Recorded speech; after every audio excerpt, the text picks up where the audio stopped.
நீங்கள் சோஷியல் மீடியாவில் இன்ஸ்டாகிராமில் வந்து தன்னுடைய சாதி பெயரை வெளிப்படையாக சொல்லக்கூடியதோ, சாதிய அடையாளங்களை மத அடையாளங்களை வெளிப்படையாக சொல்லக்கூடிய ஒரு சமூக அமைப்பும் உருவாயிட்டே இருக்கிறது ஆரோக்கியமானதாக பார்க்குறீங்களா நீங்கள்? அது ஆரோக்கியமற்றது. ஏன்னா அது இயற்கைக்கு விரோதமானது. இயற்கைக்கு விரோதமானது எல்லாமே ஆரோக்கியமற்றது தான். குலப்பெருமை பேசுகிறதால ஒருவர் வந்து இயற்கையில் ஒருத்தர் இன்னொருத்தருக்கு சமமாயிட முடியாது. பிறப்புக்கும் எல்லா உயிருக்கும். அதனால் இப்போ கொஞ்ச காலமாக சோஷியல் மீடியா வந்த பிறகு சில வெஸ்டட் இன்ட்ரெஸ்ட் தான் இதை தூண்டி விடுறத நம்ம பார்க்க முடியுது. இப்போ சமீபத்தில் கூட ஒரு குறிப்பிட்ட ஜாதியை சேர்ந்த ஒருத்தர் ரொம்ப விருலண்ட்டாக பேசியிருந்தார் சோஷியல் மீடியாவில். ரொம்ப ஆக்ரோஷமாக ரொம்ப விருலண்டெல்லாம் பேசியிருந்தார். அப்புறம் பார்த்தா அவர் மேலே ஏகப்பட்ட கொலை கேஸ் இருக்குது. அவர் ஒரு தேடப்படுகின்ற குற்றவாளி. அவருக்கு ஜாமீன் மறுக்கப்பட்டிருக்கு வேறொரு இதில். இப்போ அவர் எதுக்காக இதெல்லாம் பேசியிருக்காருன்னா, தனக்கு ஒரு பாதுகாப்பை தேடி பேசியிருக்கார். சமூக வலைத்தளங்கள் வந்த பிறகு பெர்வர்ஷன் அதிகமாக வெளிப்படுத்தப்படுதுங்கிறது உண்மை. எல்லா காலத்துலேயுமே இந்த பெர்வர்ஷன் வெளிப்படுத்தப்பட்டிருக்கு. அதை நம்ம போய் டாய்லெட்டில் எழுதுனதையும் சோகத்தில் எழுதுனதையும் இதுவரையிலையும் பார்த்ததில்லை. இப்போ சோஷியல் மீடியாவில் நம்ம பார்க்குறோம். ஏன்னா அது நம்மளுடைய பார்வைக்கு வர்றதுனால. அதனால் இப்போ தான் பெர்வர்ஷன் வந்ததுன்னு நம்ம நினைக்க வேண்டாம். எல்லா காலத்துலையுமே இருந்திருக்கு. இப்போ எல்லோரும் படிக்கிறோமே. எல்லாருக்கும் இந்தியா மாதிரி டேட்டா இவ்வளவு சீப்பாக வேறு எந்த நாட்டிலையும் கிடையாது. அதனால் எல்லார் கையிலையும் டேட்டா இருக்குது, இன்ஸ்ட்ருமெண்ட் இருக்குது, கருத்துக்களை வெளிப்படுத்திடுறாங்க. இதை உளமாற செய்கிறது வந்து எல்லாரும் செய்கிறதாக நான் நினைக்கல. எல்லாரும் வந்து ஏற்றத்தாழ்வுகளை வரவேற்கிறதாகவோ, எல்லாரும் உயர்ந்தவன் தாழ்ந்தவன்கிற கோட்பாட்டை ஏற்றுக்கொண்டதாகவோ நான் நினைக்கல. அது குறிப்பாக இளைஞர்கள். அதை நம்ம ஒவ்வொரு கிரைசிஸ்லேயும் பார்த்துருக்கோம். ஒரு 4 நாளைக்கு முன்னாடி சென்னையிலேருந்து மதுரைக்கு போன ஒரு எல்லோ கலர் பஸ் ஒன்று வேகமாக போய் நைட்டில் ஒரு சென்டர் மீடியனில் விட்டு விழுந்துருச்சு. அந்த வீடியோ கிளிப்பு போட்டாங்க டிவியில். அதில் பார்த்தா 4 திசையிலிருந்து மக்கள் ஓடி வர்றாங்க. 4 திசையிலையும் கதவுகளை உடைச்சி, மச்சான் அவனை தூக்கு, பாப்பில் இவனை தேடுறா, அந்த கண்ணாடியை தூக்குடா, அப்படி தான் ஹெல்ப் பண்ணுறாங்க. அங்கே வந்து ஜாதி நிற்கல. நீ என்ன ஜாதி, நீ ஆளா, உன்னை அது அப்படிலாம் இல்லை. அந்த மானுடம் அங்கே ஜெயிக்குது. அதனால் இதை வந்து ஏதோ ஒரு வெஸ்டட் இன்ட்ரெஸ்ட், ஏதோ சில காரணங்களுக்காக இதை செய்கிறதாக தான் நான் பார்க்குறேனே தவிர, நம்ம இளைஞர்கள் வந்து அப்படி ஒரு ஜாதி வெறி கொண்டு பிளவுபடுத்துகின்ற நோக்கத்தில் செயல்படுறதாக நான் நினைக்கல. நீங்கள் இன்றைக்கி எந்த ஒரு ஆஃபீஸுக்கும் போய் ஒரு கிராஸ் செக்ஷன் எடுத்து பாருங்களேன், எல்லா ஜாதியினரும் இருக்காங்க. அதுக்கு இந்த கடந்த 40-50 வருஷத்தில் இன்னமும் பரவலாக்கப்பட்டிருக்கு. சரியான புள்ளி. இளைஞர்களுக்கு சேர வேண்டிய இடத்துக்கு நீங்கள் வந்துட்டீங்க. இடஒதுக்கீடு அதற்கான வாய்ப்பை உருவாக்கி கொடுத்துச்சு. ஆனால் இடஒதுக்கீடே தேவையில்லை அப்படின்னு கல்வியும் இடஒதுக்கீடும் அந்த எல்லாருக்கும் போய் கல்வி சேருது. கல்வி சேருவதன் மூலமாக இடஒதுக்கீடு மூலமாக வரக்கூடிய ஒரு சமூகத்திற்கு அது தேவையின் போது இடஒதுக்கீடுல வராங்க. ஆனால் இன்னைக்கு வந்து நம்மளே பார்க்குறோம், இடஒதுக்கீடு தேவையில்லைன்னு பேசக்கூடியவர்கள் இங்கே இந்த ஒவ்வொன்றுக்கும் ஒரு பெரிய ப்ராசஸ் ஆகி தானே நம்ம இந்த புள்ளிக்கு வந்திருக்கிறோம். ஆனால் இன்னைக்கு இருக்கிற இளைஞர்கள் நீங்கள் சொன்ன அந்த ஈஸி டு ஆக்சஸ் எல்லாமே, அந்த லக்ஸூரியஸ் கம்ஃபர்ட் லைஃபுக்குள்ளே அவங்க இருக்கும் பொழுது இது தேவையில்லைன்னு பேசக்கூடிய ஒரு சமூகமும் இங்கே உருவாக்கி இருக்குல்ல. நான் சில தொலைக்காட்சி நிகழ்ச்சிகள்லையும் பார்க்குறேன், பிளாக் எழுதுகிறவங்களையும் பார்க்குறேன், சோஷியல் மீடியாவுடைய மற்ற அமைப்புகள்லையும் பார்க்குறேன். இடஒதுக்கீடு தேவையில்லை அப்படின்னு யாராக இருக்கும்னு பார்த்தீங்கன்னா, இவங்க ஏதாவது ஒன்றுக்கு அப்ளை பண்ணியிருப்பாங்க. நான் கொஞ்ச காலம் லோயலாவில் டீச் பண்ணிகிட்டு இருந்தேன், விஷுவல் கம்யூனிகேஷன். நாங்கள் வந்து எவ்வளவு முடியுமோ அவ்வளவு கரிசனையோட ஸ்டூடெண்ட்ஸ் எடுத்தோம். என்னென்னா, இது விஷுவல் கம்யூனிகேஷன், இதை படிச்சுட்டு நீ யூபிஎஸ்சி எழுத முடியாது, நீ டிஎன்பிஎஸ்சி எழுத முடியாது, ஏன்னா இது இன்னும் அந்த லிஸ்ட்டில் வரல. அப்புறம் இதை படிச்சுட்டு நீ வாத்தியார் வேலைக்கு போக முடியாது, இதுக்கு வந்து சில ஸ்பெஷல் டேலண்ட்ஸ் வேணும், படம் வரையணும், கிராஃபிக்ஸு, அனிமேஷன் எல்லாம் கொஞ்சம் அது எல்லாராலையும் பண்ணிட முடியாது. அதுக்கு ஒரு ட்ரிக் இருக்குது, அதுக்கு ஒரு ஸ்கில் இருக்குது. அதனால தான் நாங்கள் ஒரு என்ட்ரன்ஸ் எக்ஸாம் வச்சோம், ஃபில்டர் பண்ணுறதுக்காக இல்லை. நாங்கள் இது என்ன அப்ராணியாக இதில் வந்து ஒருத்தன் மாட்டிக்கிட்டு வாழ்க்கையை தொலைச்சிட போகிறானே அப்படிங்கிற கவலையில் தான் அதை பண்ணோம். அந்த ஃபில்டரிங்கில் இடம் கிடைக்காதவன் கிறிஸ்டின்ஸுக்காக கொடுத்துட்டீங்க, அவனுக்கு இவனுக்கு கொடுத்துட்டீங்க, அவனுக்கு கொடுத்துட்டீங்க, எனக்கு கொடுக்கல அப்படின்னு சில பேர் சண்டை போடுவாங்க, ஆக்ரோஷமாக பேசுவாங்க.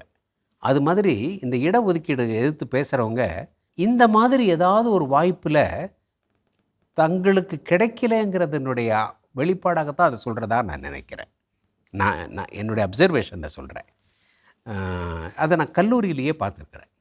நான் சொல்லுவேன், ஏம்மா 60 சீட்டில் 6 பேர் இருப்பானா கிறிஸ்டியன். அந்த 6 பேர் கூட யாருன்னு பார்த்தீங்கன்னா, ஒரு ஃபாதர் எங்கள் ராஞ்சிலேருந்து ஒரு செமினேரியன் அனுப்பியிருப்பாங்க. நாகாலாண்ட்லேருந்து ஒரு பையன் படித்தார் என்கிட்ட. இந்த விஷுவல் நான் கேட்டேன், இந்த விஷுவல் கம்யூனிகேஷனை படிக்கிறதுக்காக நாகாலாண்ட்லேருந்து வந்த அப்படின்னு கேட்பேன். அந்த மாதிரி இந்த 6 பேர் கிறிஸ்டின் இருப்பாங்களா? முஸ்லீம்ஸு இல்லை, அப்ளை பண்ண முஸ்லீம்ஸ் தானே எனக்கு கொடுக்க முடியும். அப்ளை பண்ணாத ஒருத்தருக்கு எப்படி கொடுக்க முடியும்? இப்போ ஏஆர் ரஹ்மான் ஒரு மியூசிக் ஸ்கூல் ஆரம்பிக்கிறான்னு வச்சுங்க, என்ன அதில் சேர்த்துக்கணும்னு நான் எப்படி எனக்கு பாடவே தெரியாது. எனக்கு நான் நல்லா பேசுவேன், அதனால் நான் பாடுறதுக்கு வாய்ப்பு இருக்குங்கிற அசம்ஷனில் நான் போய் சேரக்கூடாதுல்ல. அது மாதிரி ஒரு ஃபில்டரிங்க்கு வைக்கிறதுல அதை அவங்க மிஸ் அண்டர்ஸ்டாண்ட் பண்ணிக்கிட்டு தான் அதை பேசுகிறதா நான் நினைக்கிறேன். பல பேருக்கு அவங்களும் அந்த இடஒதுக்கீடுக்குள்ளார வர்றாங்கங்கிறதே தெரியாது. அவங்க என்ன நினச்சிட்டு இருக்காங்க, இடஒதுக்கீடுனா யாரோ ஒருத்தருக்கு தான் அது, எனக்கு இல்லைன்னு அவங்க நினச்சிட்டு இருக்காங்க. அதனால் அந்த புரிதல் தான் அதுக்கு காரணம். அது ஏன் அந்த புரிதல் இன்னும் வரல, ஏன் புரிதல் இல்லைன்னா நம்ம கொடுக்கல. கல்வி திட்டங்களில் அந்த மாற்றங்களை நம்ம கொண்டு வரல. விஷுவல் கம்யூனிகேஷன் ஸ்டூடெண்ட்ஸை அழைச்சிட்டு குடவாசல்னு ஒரு ஊர் இருக்குது, உங்களுக்கு தெரிஞ்ச கும்பகோணத்தில், திருவாரூருக்கும் கும்பகோணத்துக்கும் நடுவில் இருக்கும். அதுலேருந்து கொஞ்சம் தூரத்தில் தான் அந்த கீழ வெண்மணி, அந்த எரிச்சு கொண்டாங்க கீழ வெண்மணி. நான் ஒரு வாரம் அங்கே போய் தங்கிடுவேன் இந்த ஸ்டூடெண்ட்ஸோட. ஒரு கல்யாண மண்டபத்தில் எடுத்து தங்கி, எல்லாம் ராஜ உபச்சாரமாக சாப்பாடெல்லாம் அதெல்லாம் நடக்கும், அதெல்லாம் பிரமாதமாக இருக்கும். அங்கே ஒரு வாரம் அங்கே தங்கி அந்த சமூக அமைப்பை அவங்கள படிக்க சொல்வேன். அதுக்கு நான் கல்லூரியில் கூட அகாடமிக் கவுன்சில் அது விவாத பொருளானப்போ நான் சொன்னேன், இவன் கம்யூனிகேட் பண்ண போகிறான், விஷுவல் கம்யூனிகேஷன் படிக்க வரான். அப்போ இப்போ யாரோடையாவது இவன் பேச போகிறான், கேட்குறவனுக்கு புரிகிற மொழியில் இவன் பேசணும் இல்லை. அப்போ அவங்க என்ன நடக்குதுன்னு இவனுக்கு தெரிஞ்சால் தானே இவன் கண்டென்ட் ரெடி பண்ணுவான். இவனுக்கு போஸ்ட் ஆஃபீஸ்னால் என்னென்னு தெரியுமா? எவ்வளவு சென்னை குழந்தைகள் பாலுங்கிறது மாட்டிலேருந்து வருதுங்கிறது தெரிஞ்சவங்க இருக்காங்க. எவ்வளோ பேர்? பல பேர் என்ன நினைக்கிறான், ஒரு பாக்கெட்டில் வந்து பிளாஸ்டிக்கில் கவரில் கொண்டாந்து போடுறது, இல்லைன்னா அந்த பட்டன் தட்டி ஆவின் பூத்தில் போய் வாங்கிட்டு வர்றது தான் பால். பெட்ரோல் சவுதியிலேருந்து வர்ற மாதிரி இது எங்கேருந்தோ வருதுன்னு நினச்சிக்கிட்டு இருக்கவங்க இருக்காங்க. நெல் செடியில் வளருதா, மரத்தில் வளருதா, ஒரு வகையான பயிரில் வளருதான்னு தெரியாதவங்க இருக்காங்க. கடலைங்கிறது நிலத்துக்குள்ளே இருந்து வருதா அல்லது செடியில் மேலே தெரியுமா அப்படிங்கிறது தெரியாதவங்க இருக்காங்க. இப்போ உதாரணத்துக்கு செர்ரி பழம் எதில் பூ காய்க்குதுன்னு உங்களுக்கு எனக்கும் தெரியுமா? நம்ம அதை பார்த்ததில்ல செடியை.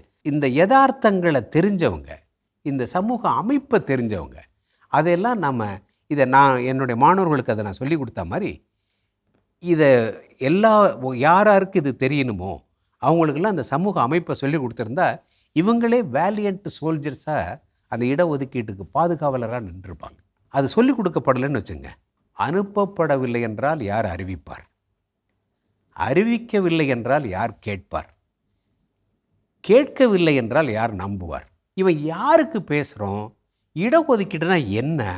இடஒதுக்கீடு எப்படி சமூகத்தில் எனக்கு பாதுகாப்பாக இருக்குது, நான் எப்படி இதனால் பாதுகாக்கப்படுறேன் அப்படிங்கிறது தெரியலன்னா, தெரிஞ்சிட்டாக்க நான் அதனுடைய டிஃபெண்டர் ஆகிடுவேன். தெரியலன்னா நான் அதை எதிர்த்து அப்போஸ் பண்ணிக்கிட்டே இருப்பேன் இல்லைங்களா? ஒரு சினிமாவில் நடிக்கிறதுங்கிறது எவ்வளோ கஷ்டமான விஷயம் தெரியுமா? 2000 பேர் சுற்றி பார்த்துக்கிட்டு இருப்பாங்க. இல்லாத கதாநாயகிட்ட நீ கொஞ்சம் பேசணும், கேமரா கிட்ட கதாநாயகி இருக்கிறதா நினச்சிட்டு நீ கொஞ்சம் பேசணும். ஏன்னா அந்த க்ளோஸ்அப்பில் கதாநாயகி இருக்க முடியாது. அது மாதிரி இந்த எதுவுமே வாழ்க்கையில் அதுக்குன்னு ஒரு ப்ராசஸ் இருக்குது. அதை புரிஞ்சுக்கிட்டால் அதை நம்ம அதில் சம்மந்தப்பட்டவங்களையும் அதை கொண்டு வந்தவங்களையும் மதிக்கவும் அவங்களை ஏற்றுக்கொள்ளவும் தயங்க மாட்டோம். நம்ம கல்வி முறையில் அந்த மாற்றமெல்லாம் வரணும். இன்றைய இளைஞர்களுக்கு நான் கேட்குறேன், ஒரு இந்தியாவினுடைய பாடத்திட்டங்கள் கடைசியாக எப்போ ரிவைஸ் ஆக்கப்பட்டது, எப்போ மறுசீரமைக்கப்பட்டது, இந்த காலத்திற்கு எப்போ அது உருவாக்கப்பட்டது? இடஒதுக்கீடு பற்றி பேசுகிறோம். எத்தனை வகுப்புகளில் இடஒதுக்கீட்டினுடைய வரலாறு, அதனுடைய தேவை, அதனுடைய எதிர்காலம் அப்படிங்கிற ஒரு டிஸ்கஷன் இருக்குது, இப்போ பாடம் இருக்குது.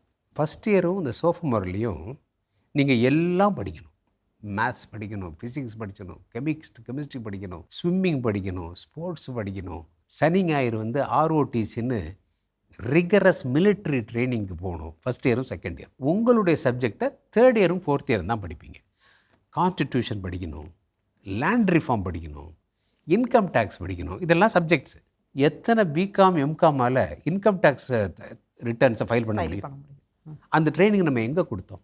இளைஞர்கள்ட்ட இந்த இந்த இப்படி ஒரு ஆப்பத்தி இருக்குது, அவங்க இடஒதுக்கீடுக்கு எதிராக பேசுகிறாங்க, அவங்க இதை புரிஞ்சுக்க மாட்டேங்கிறாங்க, இந்த மாதிரி நடந்துக்கிறாங்க, இப்படி ஜாதிய உணர்வில் பேசுகிறாங்கன்னா நம்ம அவங்களுக்கு வேறு எதாவது சொல்லி கொடுத்தோமா? நம்ம அவங்களுக்கு வேறு எப்போயாவது இதெல்லாம் இதனுடைய இந்த ஜாதிய கட்டமைப்புங்கிறது ஒரு காலகட்டத்தில் இருந்ததுப்பா. அது அந்த சமூக அமைப்புக்கானது. இன்றைக்கி சமூகம் அதுக்கப்புறம் வளர்ந்துருச்சு. நீ இதை பேசிக்கிட்டு இருந்தேன்னா இப்படி ஆகிடுவ. இன்றைக்கி பாரு, ட்ரம்ப் வந்து எல்லா வீசாவையும் நிறுத்திட்டான். 10 வருஷமாக சோஷியல் மீடியாவில் என்ன எழுதுனன்னு ஏஐயை வச்சு கண்டுபிடிச்சி உனக்கு வீசா எஸ்ஆர்னோ சொல்ல போகிறான். இதெல்லாம் நீ செய்ய முடியாது, செய்யக்கூடாது அப்படிங்கிறத நம்ம எனக்காக சொல்லி கொடுத்தோமோ? நம்ம கல்வி முறைகள் மாறும். நம்ம we must have constant dialogue with the young people.